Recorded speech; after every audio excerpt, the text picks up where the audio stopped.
Wonderboy, obviously this is a huge event, right? I mean, the main event is massive, and the fans are back in, all that. But does this personally feel like a big fight for you right now in your career as well? I mean, yeah, it does. I mean, this is the first time in a while that I faced somebody ranked higher than me. So I think this is awesome. And hats off to Gilbert Burns, because nobody else wanted to take it.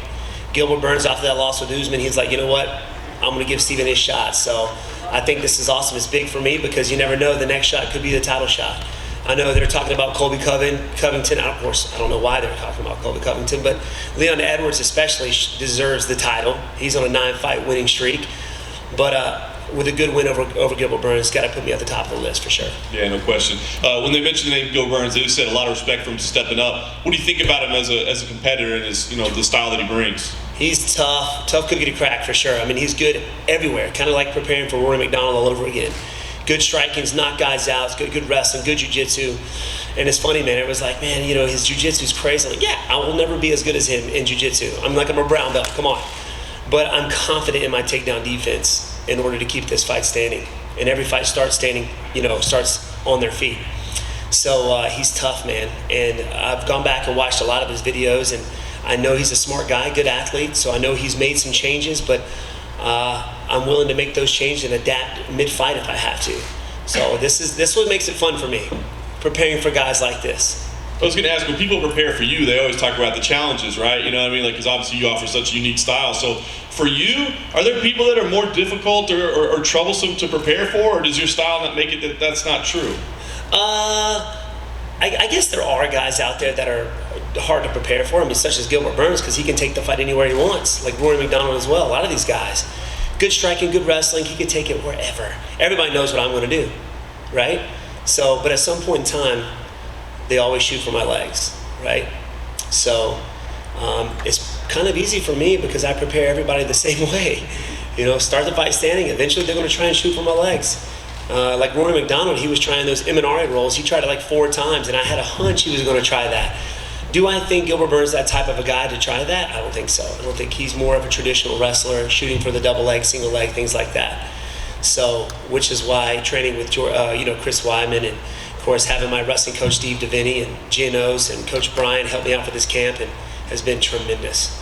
Yeah, obviously you're one of the greatest strikers in the sport. I just wonder, is there ever that itch, like when you're getting ready to go, oh, his jiu-jitsu's good, but I could get down there and show him a little something. Do you ever have to have that inner monologue with yourself, like, no, that's stupid, what are we doing here? Oh, 100%. I'm like, no, not going down there, sorry. I do not want to go down that rabbit hole with somebody like this guy. So, it's something that I'm getting better at. I came into this game at 28 years old, and up into my 5th, 6th, UFC fight, I was kind of winging it.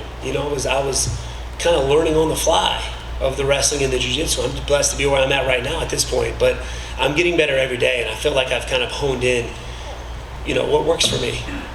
Yeah. You can't take anything for granted, obviously, but you win here, as you said. I mean, you're right there at the top of that list. What do you do? I mean, if it ends up being Colby, as Dana is saying, it's later in the year because the champ wants to sit out for a little while. I mean, do you just sit out and say, hope that everything speaks for itself, or do you say, maybe we go face a Leon or something to make sure we know who's number one? Yeah, man, I'm not the kind of guy to kind of wait around. If that happens, awesome. I would love to face him. I do believe that he deserves the title next, but, I'm not the type of guy to sit around and wait. I would love that fight.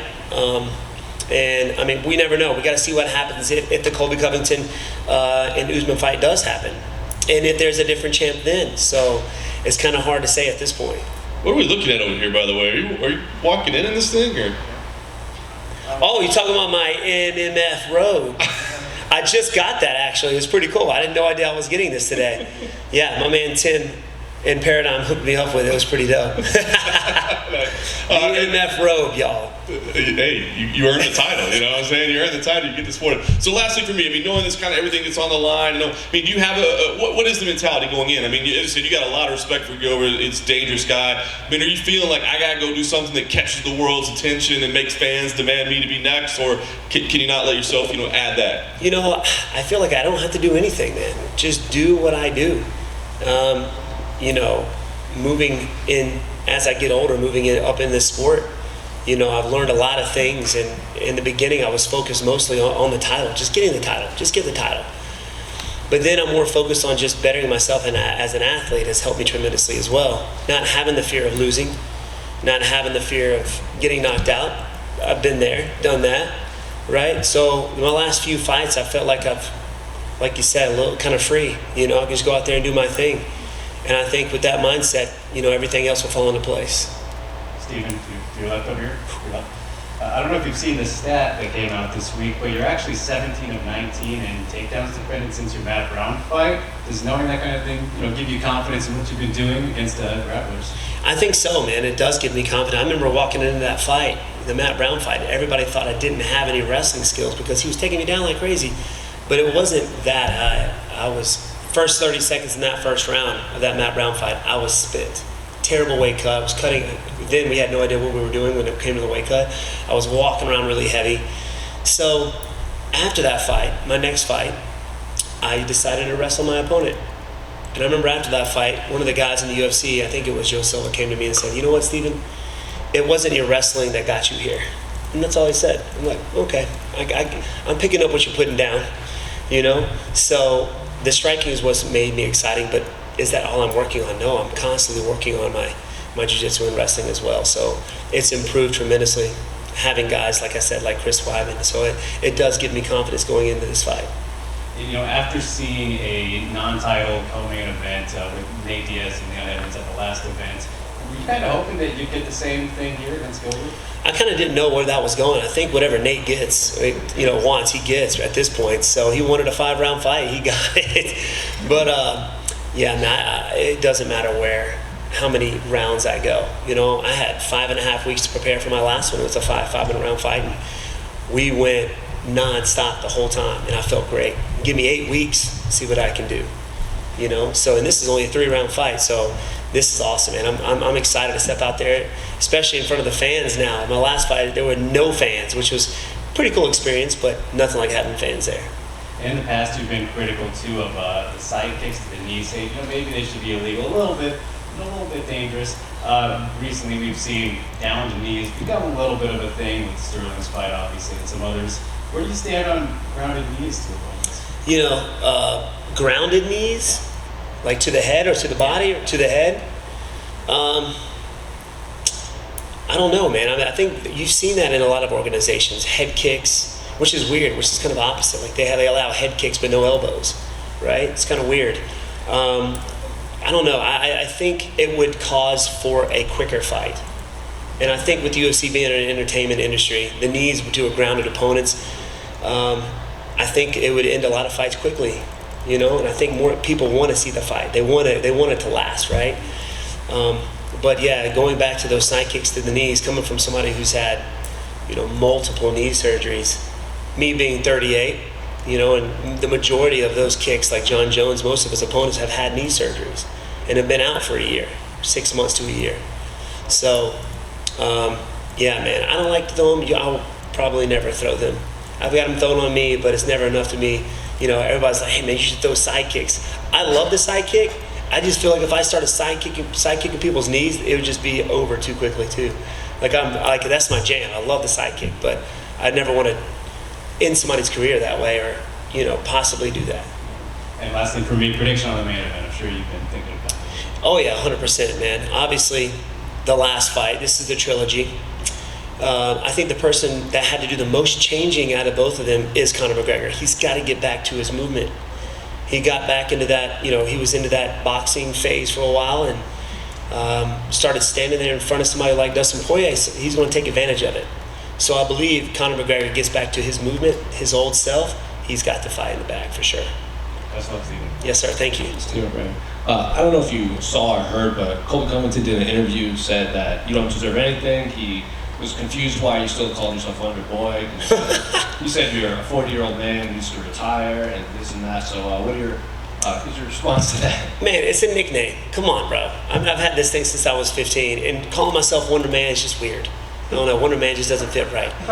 But yeah, he said I identify myself as a boy, man. None of that. I just put a smile on my face. I actually laughed about it. I was like, you got something there. But it doesn't bother me one bit, man. He can say all the trash talking he wants. I'm going to eat him up with niceness. That's what I'm going to do. Just smile at him. And you know what makes him mad? You know what makes him mad? Speaking about this fight specifically, Gilbert Burns' own words when he lost to Kamaru Usman, when he clipped him, or Gilbert clipped Kamaru, and he said he went Cody Garbrandt crazy. He just kind of blew up, doesn't even really remember it. From your past fights, your opponents get obviously physically frustrated when they can't catch with you. So when you hear Gilbert Burns say something like that, like you just saw red and went after it, are you thinking in the back of your mind, this is something I can take advantage of? It does, man. It really does, and that's my whole game plan, right? With my opponents is to try and pull them out of their comfort zone, make them frustrated, and capitalize on that. But for me and my mindset going into this fight, I feel like Gilbert Burns has learned from his last mistakes, and I feel like I'm going to get the best mindset, the best Burns come this Saturday. I know he wants that win back with Kamaru Usman. It was devastating. I've been there. So for me, I feel like I'm going to get the best Gilbert Burns, man, and that I wouldn't want anything else but that. Steven over here, on your right. Hi. How you doing? I'm doing good. What about you? Doing good, man. Hanging Awesome. out with you guys. Awesome. Great to hear. Steven, Gilbert talked about bringing in Raymond Daniels to help him prepare for a style like yours. You've obviously had experience competing against Raymond, not in MMA, but what are your thoughts on him bringing him in? Great fighter, man. Great fighter. I feel like I deserve some of whatever these guys are paying him because, what was it? Rory McDonald brought him in. Tyron Woodley brought him in. Now Gilbert Burns. Like, come on, man. I'm helping you out. You should get a percentage of what they're paying you. But he's one of the best to do karate. Now we have different styles, completely different styles. Which I don't mind him going up there. Sure, go up there and help him out. It's not going to help you come Saturday. But it also gives me some confidence knowing that there's only one guy in the entire world for people to bring in for me. One guy.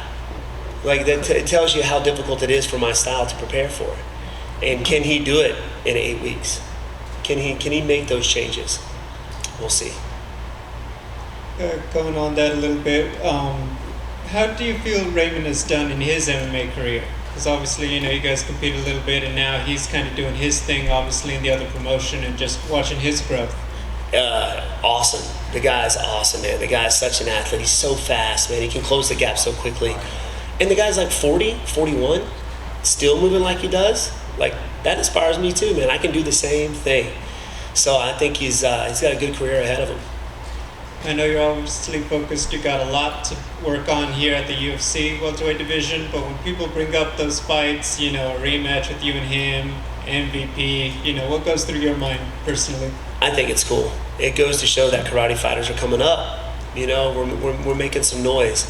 MVP and Raymond Daniels and myself. Like there's 3 of us, and I can't tell you how many inspired people from a traditional backgrounds. It doesn't even have to be karate, but taekwondo, judo, strictly Brazilian jiu-jitsu. Everybody's like, bro, we love it, man. You inspire us. So I think it's awesome. Hey, Steven, have you seen, to your right, slight right? There we go. Hey.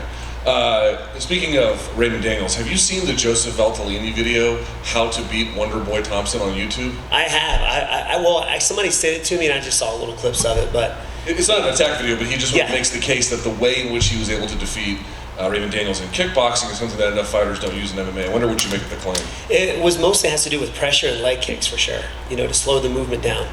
But like I said, me and Raymond Daniels, we totally have different styles, So with the leg kicking, most everybody, whenever I fight, try to kick me in the legs. Vicente Luque, Jeff Neal, Rory, everybody tries to take my legs out.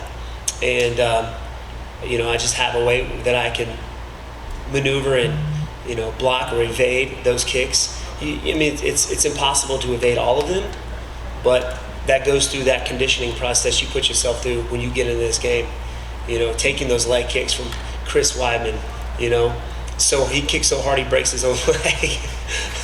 The dude hits like a truck, man. So I got big guys at home, high-level strikers that I spar with. So yeah, man, it doesn't bother me one bit. But I think it's cool. Guys are trying to break us down. Steven, right over here. You seem more of a journey than destination guy for me. You speak with a lot of wisdom, but Do you, at your age, feel like you're starting to think about what your legacy might be and almost feel pressure to put some final touches on it before the end?